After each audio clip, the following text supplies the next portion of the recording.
जा रहा है और आप लोगों को ज्ञात भी है कि इसके विरुद्ध एनडीपीएस एक्ट के भी केस कायम किए गए थे और इसके जमानत कैंसिलेशन के लिए हाई कोर्ट में आवेदन दिया गया था और माननीय हाई कोर्ट ने इसकी जमानत को कैंसिल करने से उनसे निवेदन किया गया था, लेकिन हाई कोर्ट से इसकी जमानत कैंसिलेशन नहीं हुई। तो आपका ये कहना है कि ड्रग जो स्मगलर इसके विरुद्ध लगातार कार्रवाई नहीं हो रही है, लेकिन हम लोग लगातार मंदसौर पुलिस ने इसके खिलाफ ड्रग वाले मामले में कितने केस बनाए? देखिए, इसके ऊपर ऑलरेडी 4 अपराध पहले मंदसौर की बात हो रही है। मंदसौर की मंदसौर पुलिस ने इसके ऊपर 4 अपराध इसके ऊपर ऑलरेडी दर्ज है और इसी आधार पर इसकी जमानत कैंसिलेशन के लिए लगाया गया था। प्लस जो भी पूर्व में ग्वालियर पुलिस को भी सहयोग किया गया था, जो ये नॉर्थ ईस्ट से माल लाया था, उसमें भी इसको पकड़ा गया था। सोशल मीडिया में ये जानकारी आ रही है कि डिप्टी सीएम सहित बाकी सभी बीजेपी के नेताओं के लगातार ये संपर्क में था, इसके कारण कई बार पुलिस अधिकारी इसको ऊपर कार्रवाई करने या इसे पकड़ने में बचते थे। और पूर्व में भी कुछ अधिकारी, जब ग्वालियर पुलिस मंदसौर पहुंची थी तो कुछ अधिकारियों को केवल घर बताना इतना महंगा पड़ गया था कि उनके खिलाफ कार्रवाई हो गई थी। इस मामले में क्या कहना चाहिए? देखिए, इसलिए मैंने बताया कि इस पर लगातार कार्रवाई की जा रही है और इसकी जमानत कैंसिलेशन के लिए हम न्यायालय तक गए थे। तो ऐसा ये नहीं कहा जा सकता इसके विरुद्ध कार्रवाई नहीं, इसके विरुद्ध लगातार कार्रवाई की जा रही है। तो आपको एसपी साहब ने ये बताया कि एटीएस आई थी, हमने से सहयोग मांगी थी और ये केमिकल जो है वापी वालसाड़ जिला जो गुजरात में है वहाँ से केमिकल आता था और मशीनरी की भी पूछताछ जो की जा रही है कि जो बनाने के उपकरण थे वो संभवतः महाराष्ट्र से आते थे। केमिकल की बात मान ली जाए, भोपाल जैसी राजधानी में इतनी बड़ी फैक्ट्री चल रही थी सर, उसके बाद भी क्षेत्रीय पुलिस को बतानी पड़ी, बाहर की पुलिस आती है और ज्वाइंट ऑपरेशन चला के कार्रवाई करती है, उसके बाद मध्य प्रदेश पुलिस एक्टिव होती है। क्या रीजन रहे सर कि ये हमको इनपुट नहीं मिले सर? जो ड्रग जो है इंटरनेशनल क्राइम है और इसके साथ साथ राज्य पुलिस और नेशनल पुलिस साथ मिलकर काम करती है।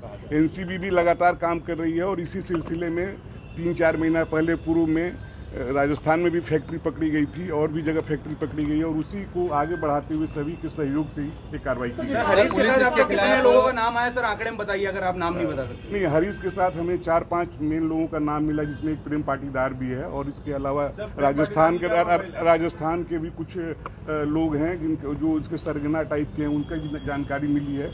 और जैसा पूर्व में मंदसौर पुलिस द्वारा और कार्रवाई की गई है कि इनके विरुद्ध हम सफेमा से लेकर और जो भी चीजें हैं वो कार्रवाई की जाएगी और इनके जितने भी संरक्षक हैं जो आप पूछ रहे हैं, इनके जो भी संरक्षक हैं चाहे वो किसी भी दल के हों, उनके ऊपर भी कार्रवाई की जाएगी और उनके अवैध कमाई को ध्वस्त किया जाएगा। बुलडोजर कार्रवाई की जाएगी उनके अवैध निर्माण पर।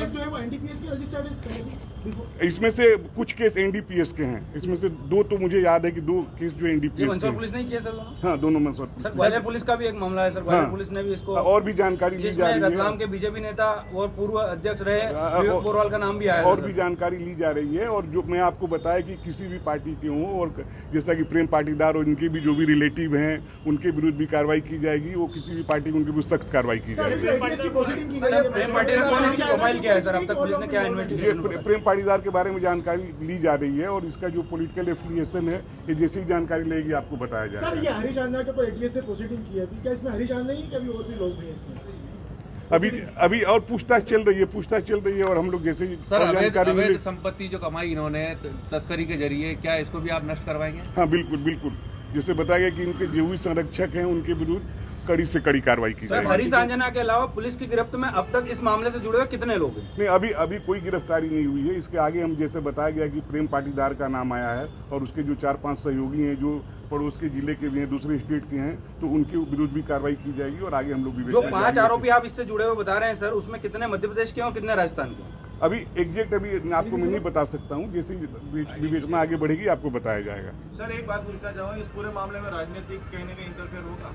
नहीं, कोई इंटरफेरेंस नहीं है राजनीति। सर, आपके रतलाम डिवीजन में कंटिन्यू एमडी के केस बने हैं सर, इसमें कितनी सप्लाई इसके द्वारा की गई थी सर? ऐसी कोई इनपुट मिले हैं क्या सर आपको? देखिए, क्योंकि ये बताया जा रहा है कि ये बड़ा सप्लायर पिछले कुछ माह में इस मालवा अंचल का हो गया था। देखिए, ड्रग का मार्केट एक डायनेमिक मार्केट है। अगर आप इंटरनेशनल लेवल पर जाएंगे तो देखेंगे कि सिंथेटिक ड्रग की डिमांड बढ़ रही है और जो नेचुरल ड्रग है जैसे अफीम वगैरह के जो ड्रग बनते हैं उसमें मांग घट रही है। तो इसी आधार पर पुलिस भी लगातार कार्रवाई कर रही है और हम बाकी पुलिस से सहयोग लेके और जो भी ड्रग रैकेट इस मामले में कुछ पुलिस अधिकारी और जवानों के भी मिलीभगत होने की चर्चा है। आप अगर ऐसी पाई जाती तो क्या कार्रवाई करेंगे? मैं पहले बोला कि जिसकी भी मिलीभगत रहेगी उसके विरुद्ध कार्रवाई की जाएगी। Thank you sir.